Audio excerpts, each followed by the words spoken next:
Now that you've found UBN Radio and discovered our quality talk shows, it's time to spread the word to friends, family, and the universe. 24 hours of music and talk radio without limits. That's why people keep coming back for more. That's ubnradio.com.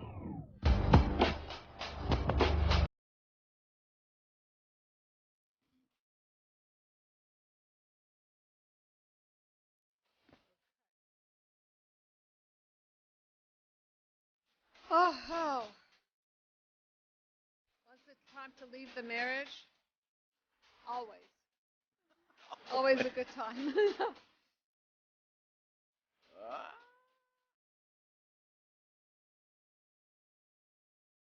What's not going?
Greetings and salutations, everyone. You have tuned into Dr. Judy, WTF, with me, your host, Walt Lusk. And, of course, we have Dr. Judy here Dr. Judy Rosenberg here in studio. We're just having a few technical difficulties. Hopefully, we're going to have a call-in today, and that won't be a challenge. WDF stands for What the Freud. And today we're doing a really interesting show. We may do two, and depending upon how it goes. When is it time to leave a bad marriage or a bad relationship? There's lots of telltale signs, and some of them are very subtle, as we may get into. And sometimes we really are loyal too long. Sometimes I've stated that, the one person we need to be loyal to the most is ourself, and that's not easy. And we're going to have a call-in. Dale will be calling in from somewhere beyond, and we'll be chatting about that. But you know what? Dealing with some quick statistics, Dr. Judy, before we dive in. These were really, really interesting. 1 in 4 married couples are together only for the kids and then plan to split up when the kids are older. 18% have a date in mind when they want to end the relationship.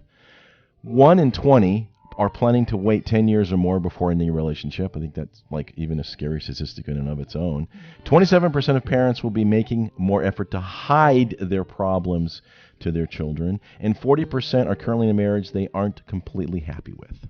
And that doesn't even include these statistics that 50+% end of up in divorce. All marriages end up in divorce. Yeah. So those of us left over that are in marriage, relationship, as you can hear from the statistics, are not really doing all that great.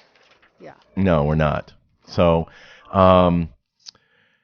relationships are important. We are wired for love, and it's not an easy thing. We can start and see how far we get if you want, unless you have any comments you want to state. I got some more info. Actually, I want to bring on the mind map, which is Okay. my tool for healing human disconnect, and I want to give a mind map, bird's eye view of why relationships don't do so well, and so that it can become very clear what's really going on an unconscious level. So let me know when the mind map is.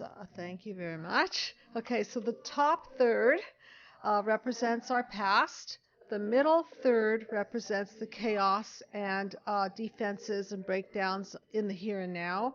And then the last third of the mind map represents a paradigm shift into interconnection, healing, and unity. So why are relationships so difficult? Okay, so from a mind map perspective, if you see panel 1, it represents the darkness and the light of a human being and a human being's history, and the multi-generational wounds that are passed down from one generation of family to the next. So when we are wounded, which we all are, and by wounds I mean either we're emotionally, physically, sexually uh, um, um, hurt, or we are abandoned, or we're smothered. These are the main wounds of the psyche, to the psyche.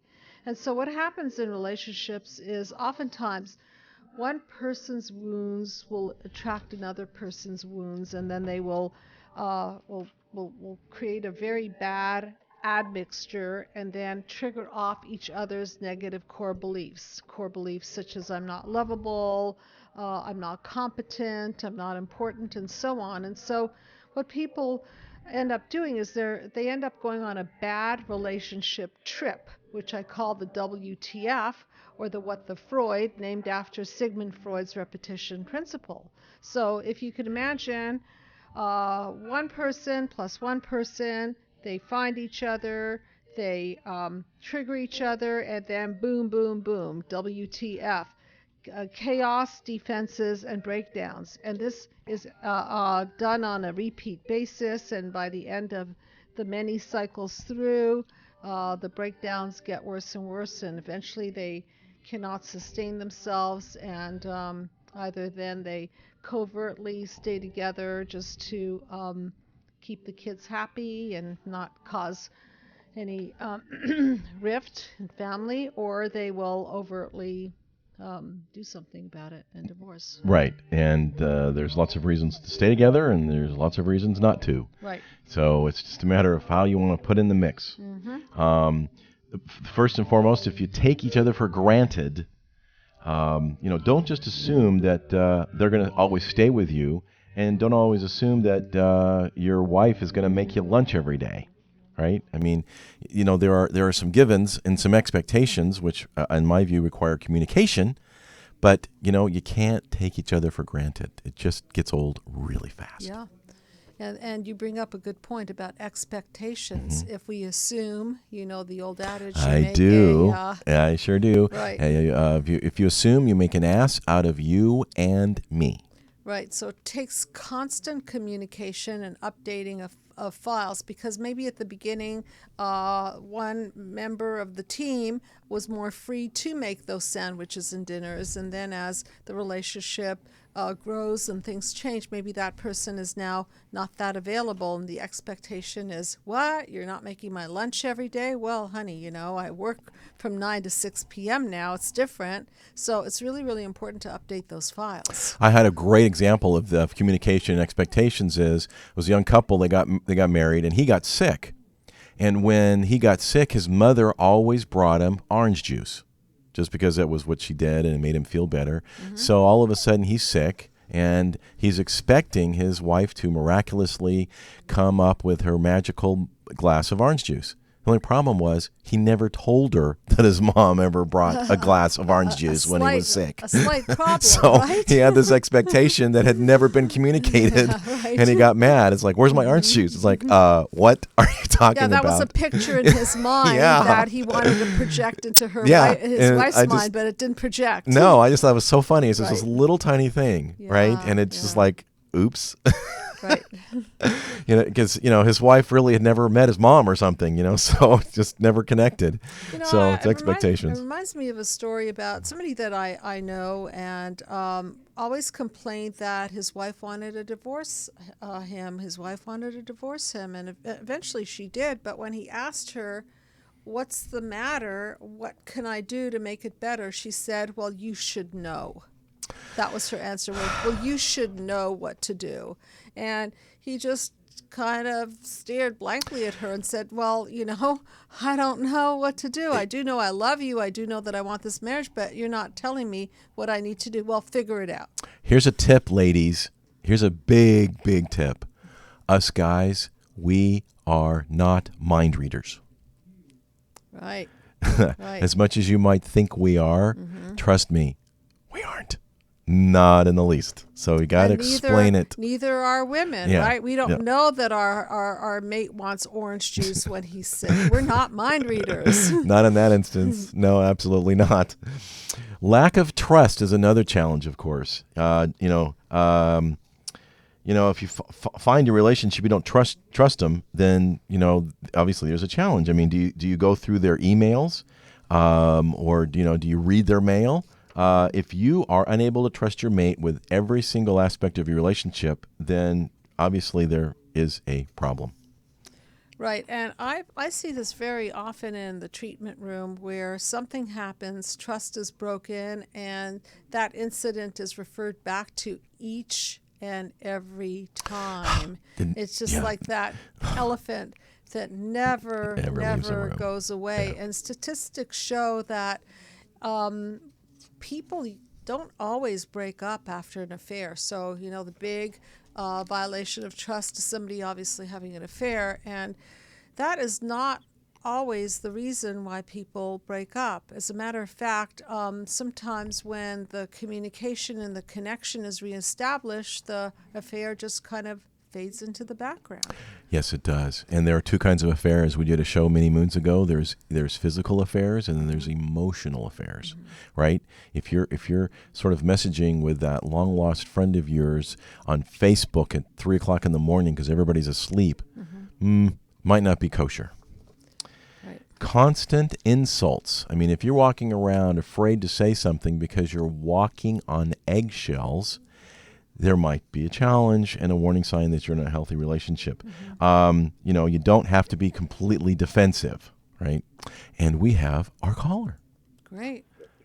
And here we are. Thanks for calling Dr. Judy and Walt, and you're on the air with Dr. Judy.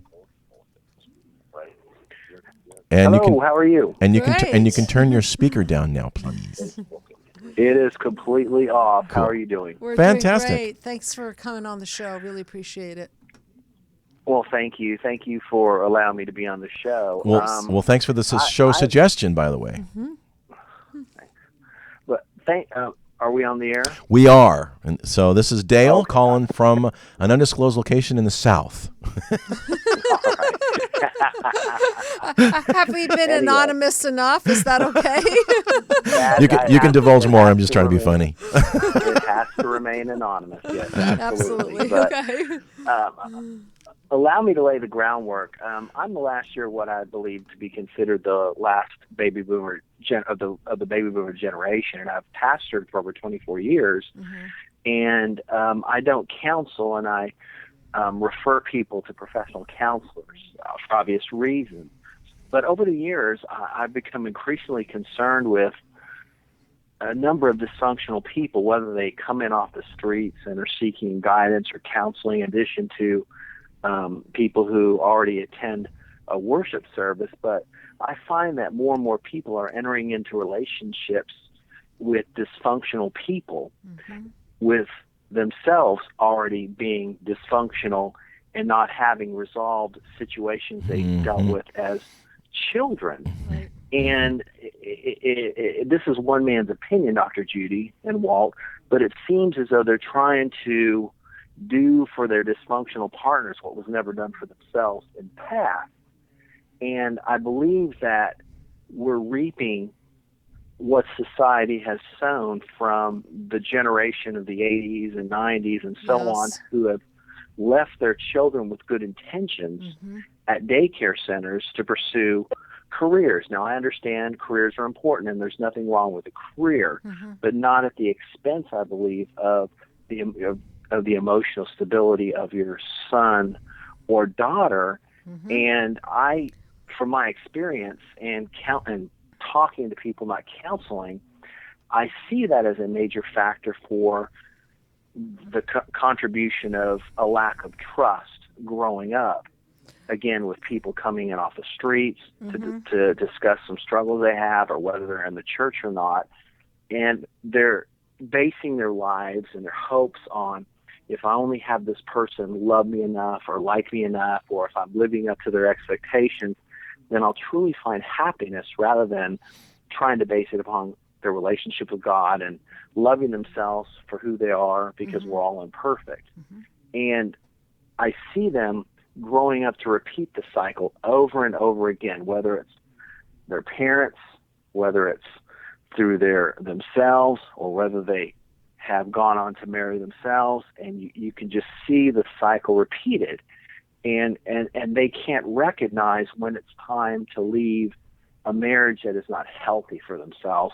And I was wondering, what's your opinion about this? I think you're right on target. You're talking attachment theory. A lot of what my work is based on. Dr. John Bowlby talks about secure attachment, and it is just the case that people are not parenting, homes are not solid, mothers are not stay at home, and specifically, if you want to form a healthy human psyche, you've got to have some basic ingredients. And these basic ingredients include secure attachments, which consists of ideally breastfeeding, eye contact, skin contact, a primary caregiver that stays at home, a father or a secondary support system that trickles down the love to the primary, supports that person A financially. nurturer to the nurturer. Correct, the nurturer to the nurturer. We've got to nurture the nurturer because she's the one that's feeding that baby and soothing that baby. And what's happening is that as a result of insecure attachment and the anxiety that goes with that and the depression that goes with that, and eventually the psychosis that breaks down, as Dr. Murray Bowen talks about in his multi-generational transmission process way of thinking, is that each generation is really just getting worse and worse and worse. And as a result of this lack of being parented, we're not able to parent, and now we're seeing a total breakdown, not only in the structure of the family, but let's go macro here. Okay, we're seeing a breakdown in the structure of the community and the world at large, because sure all are. of these little micro problems are showing up macro, and it's a crisis. We're in crisis now. So yeah, to go back to your point, yes, the breakdown of the family is very causal in what we're seeing as patterns that flow out of that breakdown. Right. And what I continue to see in one man's opinion, and I'm not judging people, but I'm trying to draw a conclusion for myself because I'm not a counselor, I'm a pastor. Especially the past 10 years, I've seen people, it's all, you ever heard the song by White Flag? I'll go down with my ship. I won't put my hands up and surrender. There'll be no white flag above my door. I'm in love and always will be. That's what I see more and more, and I find whether they're male or female, they're enduring abuse, emotional, physical abuse. The children have to see that, witness that, experience that. And that's, again, people walking in off the street, not just people who worship, but it's more so I see with people walking in off the street, trying to find their way in life. And they just don't know how to say no. They just don't know. It's almost as if they've not grown up with healthy boundaries themselves. Would it be more an issue of boundaries or an issue of the fact they never were given the tools? Tools, probably. Which then create horrible boundaries. They're all. They're interchangeable and connected. Right. But if you don't, boundaries are one thing. But if you don't have the tools to do what you need to do done because you didn't learn it as a child or as a young adult, you are unable to do anything. But see, the emphasis is, and you know this, the emphasis is that before you become a parent, it's just a great idea to do some work on yourself and heal your own childhood wounds, because you will not be able to stop this projection process because it's very, very unconscious. And I like to tell my patients it this way, that, to quote Carl Jung, unless you make the unconscious conscious, you will have it revisited in your present, and you'll call it fate. But it's not fate. It is really wired that way. It's patterned that way. So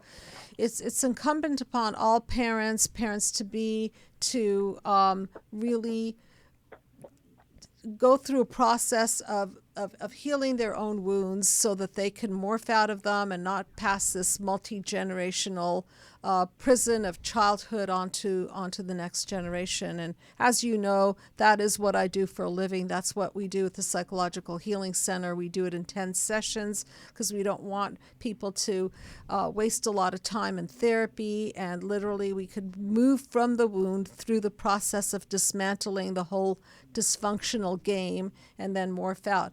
It does take work, and it does take dedication, and I think it's the essential way to go today, because people are not going in healthy, so they might as well get healthy before they go in. You're talking about going into the relationship? Before going into the relationship. Right. People are not healthy. So, clean yourself up, folks, before you become parents, because then you're going to pay on the other end. You're going to have kids that are anxious, depressed, suffering from all kinds of symptoms. And then what? Now you're going to pay for your children's therapy. You're going to pay for your children's psychiatric bills, and then suffer with kids that are truant and then use defense mechanisms like drugs, sex, rock and roll later. You can't really avoid paying the price of psychopathology. There's just really no other way than to clean it up and morph out. Right. And I have done that over the decades, encouraged people to seek premarital counseling for the reasons you mentioned. But despite that, statistics show that 55 to 60% of people who even worship divorce, unfortunately, and even though I think times have changed to some extent, you still have that tint of misogyny in our culture. Mm-hmm. Yes. That taints the role of a man and a woman and what it means to submit to each other. Some understand the word submission to mean Archie Bunker or George Jefferson, where that person is less rather than created equal in the as a image team. of God as an equal, as an equal. So I'm just interested to know what your thoughts are in terms of, and you, I know you don't counsel people psychologically, but you see a lot of people. You're a pastor, and people come to you and confide in you. What are the common problems that you see within your what do you call it, ministry or your church, or what are some of the common problems that people come to you with? Some of the common problems I see are they're not fixed before their marriage. Okay. People are not. Some people will misunderstand the word submission to mean that you have to do whatever I do, whether or not I'm right or wrong, because I'm the head, I'm the boss. Okay. Versus having a sacrificial attitude of Christ. Didn't mean Jesus was a doorstop or a doormat, but I don't see people, or I don't see as many people with the idea of I serve someone, I submit to someone because I love them and I want to outserve them. It's usually one person doing all the serving versus the other person, whether it's a stay-at-home dad who works out of his house, who's the breadwinner, taking care of the children, or a wife who's taking care of the children. I see much of that. I see especially in the South, a misunderstanding of the word submit to the point that wives cannot even talk to other men.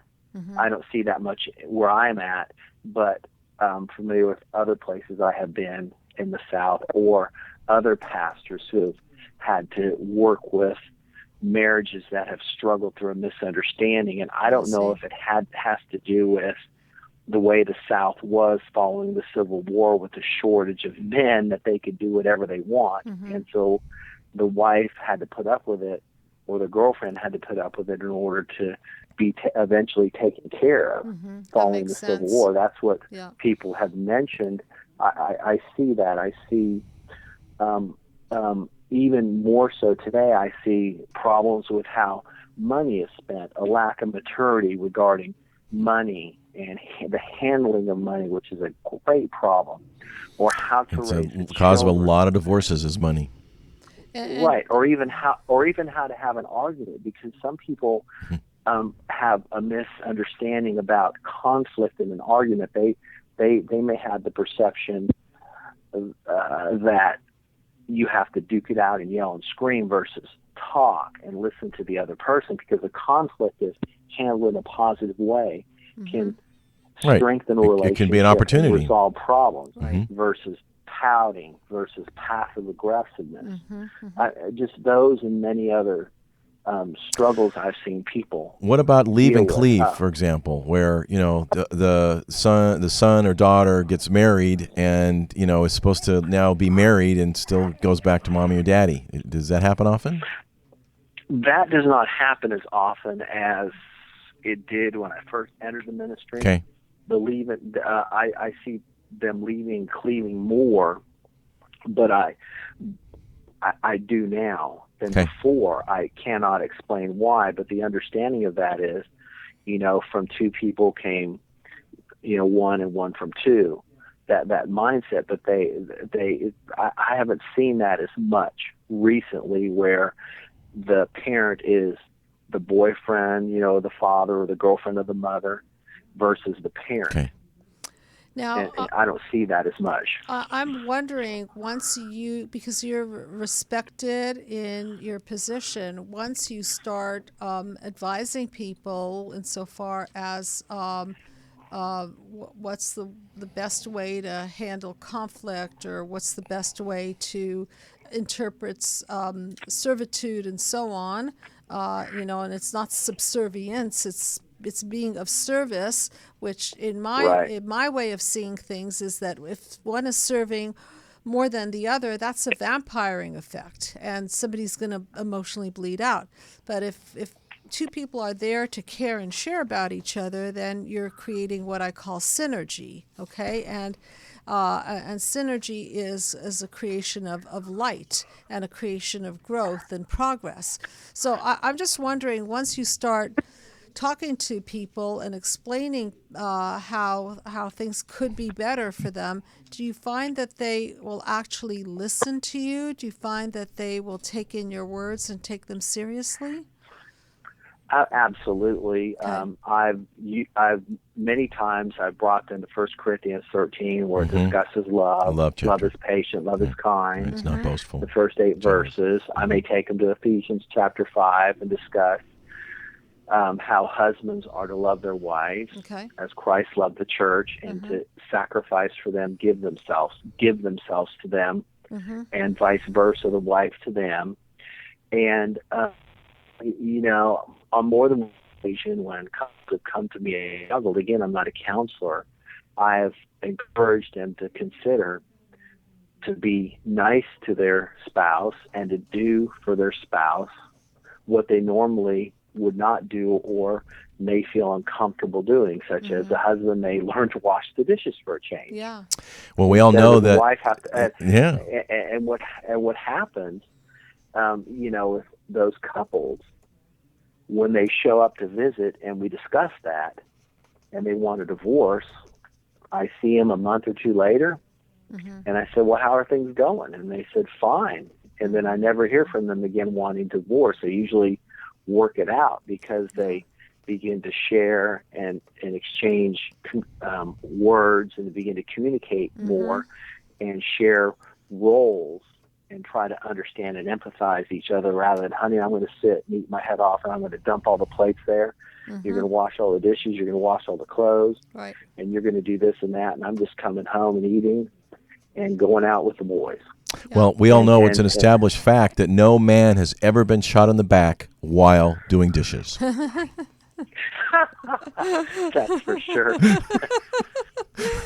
And doing dishes and buying flowers, or giving your husband a massage, or your wife, special. Well, that requires touching. break. Doing dishes is just, you're just doing dishes. You're right, but it's a lot. Maybe cheap- with or without an apron on. It's a lot cheaper than a divorce. Absolutely. That's for sure. And so I'm also wondering, from your perspective, when is it time to leave a relationship? If you're just tuning in, that is what we're talking about. We're talking to Dale, who's a #1 dishwasher in his family and minister. That's right.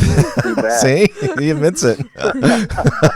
And how to find help if you are in a bad relationship, and when is it really time to leave a bad relationship or bad marriage? Yes. Here at Dr. Judy WTF.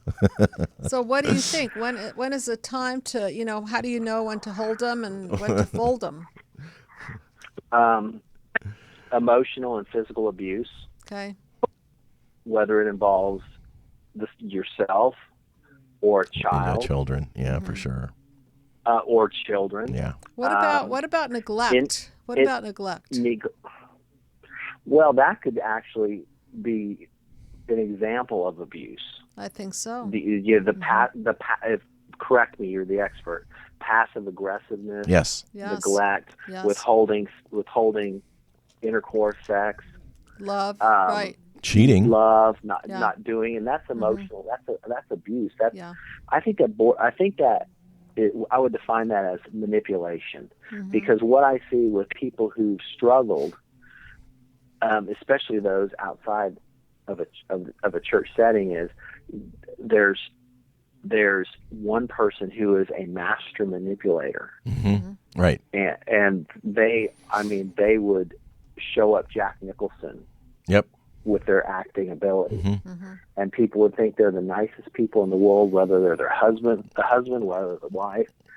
And as soon as the door closes, it's a different story. Oh my goodness, I'm glad I'm not in that house. Yeah, different story. And so we've done a lot of shows on narcissism, and it sounds like to me you're talking about narcissists to some degree.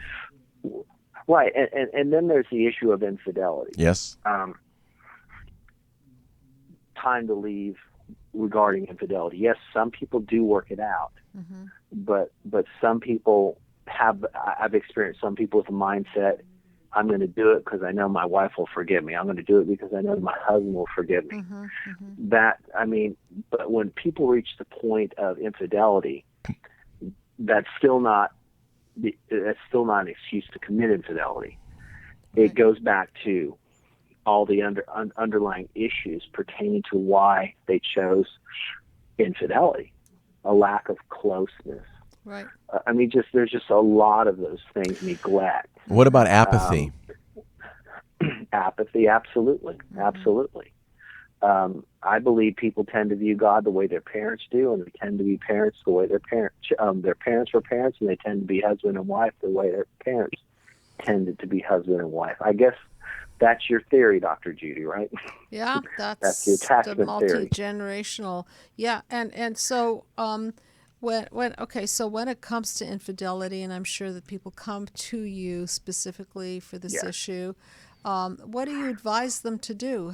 Do you advise them to try to get beyond this, or do you just say, hey, it's the end of the road here, folks? I think it's time for you to to end this. How do you see this? I would encourage them to attempt to work it out if possible. But again, every tub sits on its own bottom. Every situation is an individual situation. Yes. I don't know how you would view that. I agree everything with that.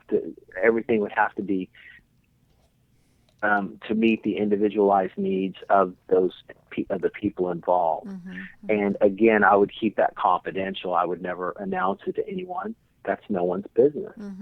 That's business between the couple and myself, whether it's someone off the street, whether it's someone in a church setting, because no one's perfect. And try to guide them and help them from a spiritual perspective, because I believe this is my understanding from a biblical perspective. Every behavior that's not in line with God's is the result of selfishness. what a person wants to do for themselves versus the need of others or the need of another person. I remember years ago when I was in school, and I have a background in business. I remember one professor sharing that when you're talking to someone, or if you're thinking of infidelity yourself, and I was a young fellow in my 20s, always remember, could you do this? Could you commit this behavior against the will of God, or even your spouse, or because it's like my father said, the first time you earn an F is the most difficult. The first time you make a bad decision, that's the most difficult.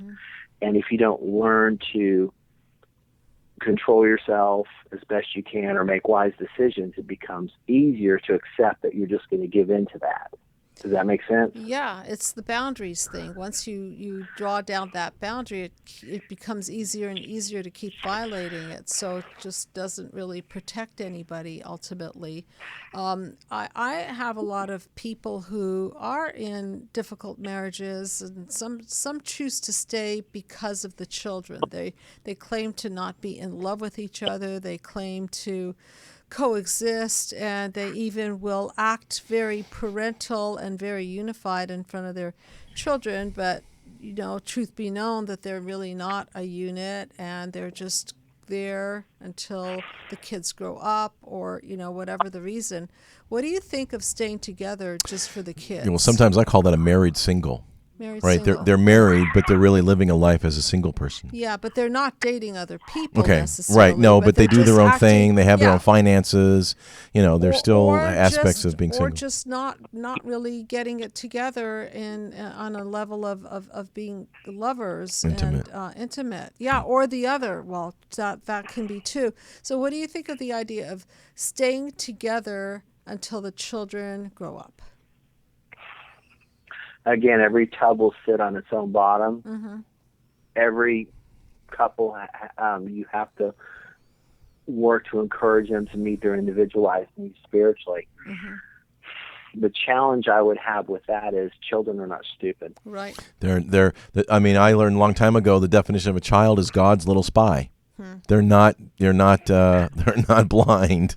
So right. In other words, is it better, and I don't have a brilliant answer to this myself, is it better to stay together for the sake of the kids, or to be upfront and just say, hey, mommy and daddy are not working out? What do you think from your perspective? What do you think is the healthier choice, if there is one? I'm not agreeing with you because you shared your perspective. You don't have one answer. I just think if you stay together, it has to be done in a way that the kids come first and you show that love towards each other. But because there have been some couples that have eventually fell back into love. You fall into love, you can choose to fall out of love, right. and you can choose to fall back into love again.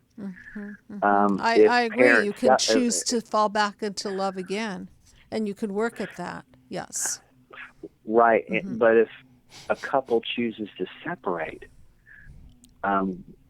with children, they have to work together to the point that there's no arguing. They're not allowing their children to be used as weapons against one another. Put the children in the middle. Yeah. Right. I was speaking to a fellow today who was repairing my plumbing at the house. And, people tell me their lives. And he was telling me he's from another state. That's how large the plumbing company was. But he was sharing how he and his wife recently divorced. And I said, I'm sorry. I hope things will be positive and work out for you and your son. I notice you love your son. He's on your iPhone, the photograph on the iPhone. And he started talking about that. And he said he's been unable to see his son for 21 days. And if you separate, you can't use that child as a weapon. You can't dump your emotional baggage onto your child from your spouse. You have to be an adult. Yes. A responsible adult, for goodness sakes. But then again, if you're an adult who would conduct themselves in that way, perhaps you could work it out. That's true. That shows a level of maturity, right? It's a tough answer. It has to be individualized needs and what they want. And if they did, I'm not going to beat them in the head and judge them. They have to deal with that between them and God. But it's a challenge. I've seen some parents who've been able to do it. But then again, either way, you're setting yourself, or they're setting their children up for that same, the cycle, a family cycle of some sort I refer to. They may repeat the decisions of their parents. Right, the multi-generational thing. I know that we only have a little time left, but I do have one last question. Do you think that when people honor a higher power, God, source, whatever they call that higher power, do you think that between, me and God and through God to the other, and that triangle, so to speak, do you think that is some level of a protective shield or a bond that helps people in general keep their marriage together through their faith? Do you think that this is there's a difference between people who have faith and people who don't have faith? What are you finding in regards to that? I find people who have, and this is a biblical perspective because I believe the Bible is the only word of God, so on and so forth, and Christ is the only way. So this is from my perspective, that if a couple has faith in God and in Christ, they will see themselves for who they are with all their imperfections. Whatever happened to them as children or whatever decisions they made, God will help them remove it from their minds where it's not hanging over them in a plethora of harmful ways, and will help them by looking at the example of Christ, who was not a doormat, will be an example of love and service and everything pertaining to what someone can do for someone they love. And I find that people who have that mindset, and that's in a nutshell, I could tie it in more for 10 hours probably, that helps couples work together when they worship together, when they pray together, when they teach the Word of God to their children, when they see their children make good decisions, when they use positive behavioral intervention with their kids, not punitive punishment. I never saw God use punitive punishment against his children in the Bible, and I can make a good argument for that. I'm sure you can. Use positive behavior for a while and punish the bad ones later. But I see it from that perspective that it does help people. Faith in Christ, faith in God does help people because they understand that, hey, if I've made mistakes, God can forgive me, because I always encourage people to think about this. If you ever want to feel good about yourself, look at Dale, because Dale's imperfect. But if you ever want to see yourself for who you are, look at God, look at Christ, and you'll see perfection, and that he loves us no matter what. And so there's not anything you can't do through him, which is the for most yourself powerful, or for others. Does that make sense? Yeah, this is the most powerful healing force on the planet, unconditional love. And so, right. First Corinthians 13. Right. And I'm not trying to be preachy. I'm just giving it from my perspective, so I hope you understand. Well, we are on the same page in that regard, because unconditional love is really what we're all after. And God is love, and it's just part of it all. Well, I really appreciate your perspective, because I know that you're very seasoned in counseling people, and I'm so glad that you shared your view with us on our show. Thank you so much. You had some great questions and comments. Appreciate you coming on and being a part of our show. And we have to do our Shrink That Tune now. Thank you. So Thank you. You take care, Dale, and we'll stay in touch. Bye-bye. God bless. Bye-bye. Well, that was a fascinating discussion. That was Dale. He is a minister in the South, and he's a preacher, and who came from a business background, originally from the Midwest. And is a big fan of our show and said, "Hey, we got to talk about this." So that was our show. When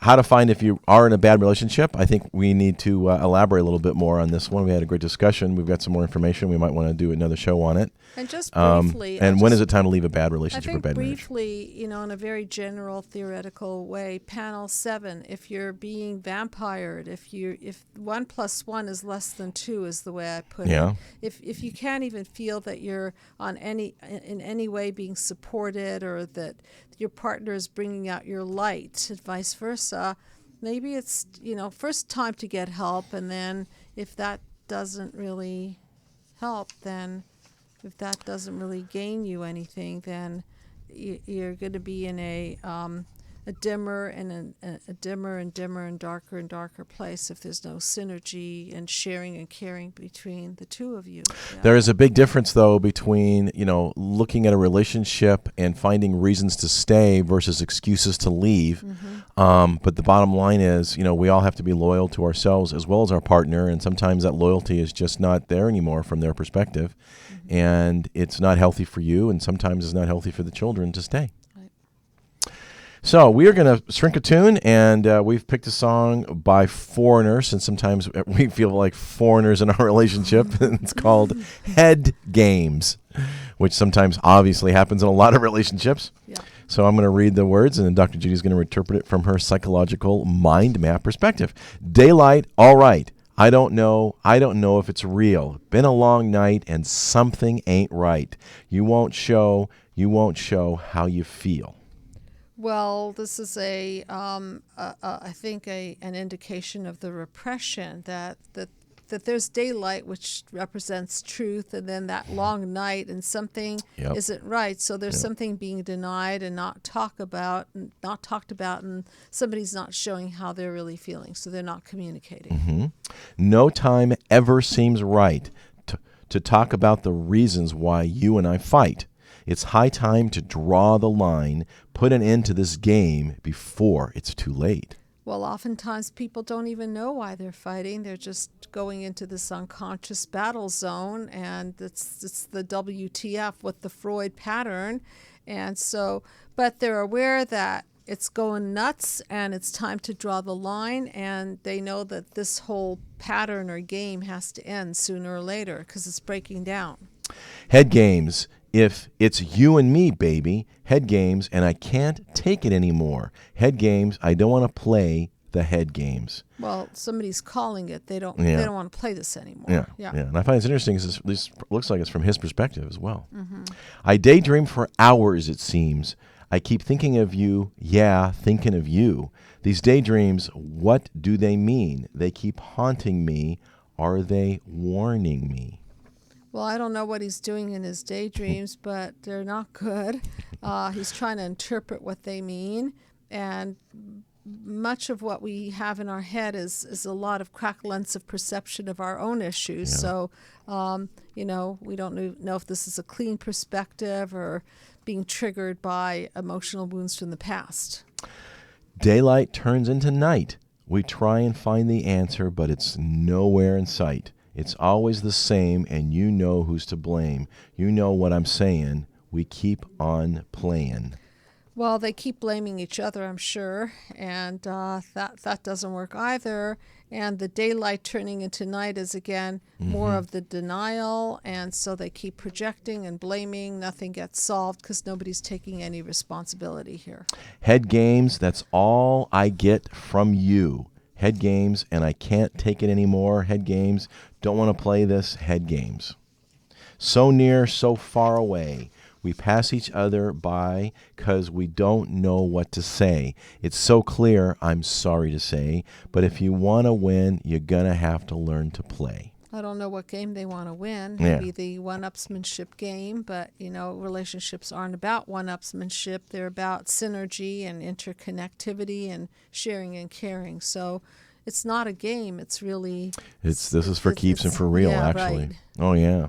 Head games, it's always you and me, baby. Head games till I can't take it anymore. Head games, instead of making love, head games, oh. Head games in the first degree. Head games, always you and me. Head games, why do you do it, baby? head games.